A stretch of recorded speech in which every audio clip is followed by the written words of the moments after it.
फौजी पत्नी असाल तर हा प्रश्न तुम्हालाही रोज ऐकायला मिळत असेल, आई आता काय करू? फौजी पत्नी म्हणून एक गोष्ट मात्र सगळ्यांची सारखीच असते. सुट्टीवर घरी आलो की मुलांना वाटतं खूप धम्माल होईल, पण आजच्या फ्लॅट संस्कृतीमध्ये ना मोकळं अंगण, ना घरासमोर खेळणारी मुलं, ना दिवसभराची धावपळ.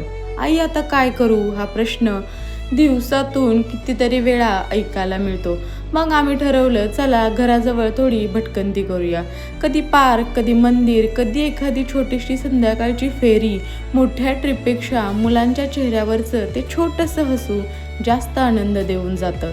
फौजी आयुष्याने एक गोष्ट शिकवली, आनंद जागेत नसतो, तो आपल्या माणसांसोबत घालवलेल्या क्षणांमध्ये असतो. तुम्हालाही मुलांना सुट्टीत काय करू असा प्रश्न पडतो का? नमस्कार, मी नूतन फौजी पत्नी चॅनेलमध्ये पुन्हा एकदा स्वागत. सुट्टीवर गावाकडे किंवा आपल्या घरी आलो की सगळ्यांनाच वाटतं खूप मजा येईल, पण फ्लॅट संस्कृतीमध्ये राहणाऱ्या मुलांसाठी कधी हे थोडंसं वेगळंच असतं. मोकळं अंगण नाही, घरासमोर मित्रमैत्रिणी नाहीत, सायकल चालवायला ही जागा नाही. त्यामुळे आमच्या फौजी चिमुकल्यांना सुरुवातीचे 2 दिवस अगदीच करमेना. मग आम्ही ठरवलं, चला मुलांना थोडं बाहेर फिरवून आणूया. संध्याकाळी घराजवळच्या नाना नानी पार्कमध्ये गेलो आणि खरंच मुलांचा आनंद पाहण्यासारखा होता. पार्कमध्ये प्रवेश करताच वेगवेगळ्या प्राण्यांचे स्टॅच्यू दिसले. मुलं प्रत्येक स्टॅच्यूजवळ थांबत होती, फोटो काढत होती आणि त्यांच्याबद्दल प्रश्न विचारत होती. पुढे गेल्यावर आकर्षक नक्षत्रांची माहिती देणारे होल्डिंग्स दिसले. खेळता खेळता मुलांना नवीन गोष्टीही शिकायला मिळाल्या. पार्कमधलं सुंदर फाउंटन तर सगळ्यांचंच लक्ष वेधून घेत होतं. पाण्यात उडणारे तुषार, रंगबिरंगी प्रकाश आणि मुलांचा खळखळून हसणारा आनंद संस्मरणीय होता. सुरुवातीला काही आम्ही दोघेच होतो, पण जसं माझी पहिली प्रेग्नन्सी कन्सीव्ह झाली तेव्हापासून मंदिरामध्ये जाणं, पार्कमध्ये जाणं, मार्केटमध्ये जाणं, फिरत राहणं, संध्याकाळचं वॉक करणं, सुट्टीवरती आल्यानंतरनं हे कार्यक्रम आमचे फिक्सच असतात. आणि त्यात मुलगी झाली मोठी, आता ती 3.5 वर्षाची झाली ऑलमोस्ट, पण तेव्हापासून प्रत्येक वेळी सुट्टीला आल्यानंतरनं या नाना नानी पार्कचं दर्शन घेणं हे आमचं एक मॅन्डेटरीच आहे. या पार्कमध्ये दिवसेंदिवस खूप बदल होत गेलेले आहेत. खूप ग्रीनरी आहे आणि एवढ्या म्हणजे सिटीच्या ठिकाणी खूप छान मोकळी स्वच्छ हवा, क्लिनिंग व्यवस्थित असे ठिकाणं खूप कमी मिळतात. फौजमध्ये काही मुलांना सवय झालेली असते, परंतु गावाकडे सिव्हिल एरियामध्ये असे पार्क मिळणं क्वचितच असतात आणि ते ह्यातलं एक पार्क आहे आणि खूप छान आहे. मला खूप आवडतं पर्सनली आणि माझी मुलंही इथे येऊन खूप एन्जॉय करतात. आम्ही जेव्हा टाईम मिळतो तेव्हा एकत्र इथं स्पेंड करतो, बसतो, मुलं खेळतात, आम्ही गप्पा मारतो, थोडं पुढचं काही नियोजन करतो. आणि पर्सनली इथं मी बघितलं आहे की बड्डे शूट होतात, प्री वेडिंग शूट होतात, तुम्ही वेगवेगळे इव्हेंट्स पण इथे करतात आणि एकंदरीत खूप छान पार्क आहे हे.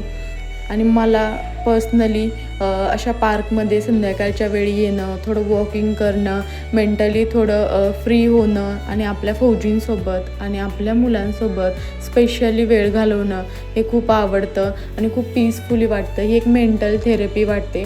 आणि तुम्ही असं करता का? किंवा एकदा नक्की ट्राय करून बघा की एक थोडं स्वतःसाठी, स्वतःच्या कुटुंबासाठी रोजच्या धावपळीतून एकदम बाहेर येऊन थोडं स्वतःसाठी जगा. कारण तू स्वतःसाठी जगायचं विसरली आहेस असं एकदा मनाला विचारून बघा आणि त्यावर नक्की निर्णय घ्या असं मला वाटतं. कारण एकदा फौजींची सुट्टी संपली की फौजी म्हणजे 24 तास देशाची सेवा करणारे देशप्रेमी असतात. त्याच्यामुळे जेव्हा सुट्टीला येतो तेव्हा असे छोटे छोटे मुवमेंट्स ना खूप हॅपीनेस देऊन जातात. एखाद्या महागड्या वस्तूंपेक्षा, एखाद्या महागड्या शॉपिंग मॉलपेक्षा मला खरं तर असे पार्कमध्ये येणं, मुलांसोबत वेळ घालवणं आणि मंदिरात दर्शन घेणं खूप समाधानकारक वाटतं. आणि यातलं समाधान ना खूप वेगळंच असतं. ते एकदा अनुभवून बघा आणि मला नक्की सांगा.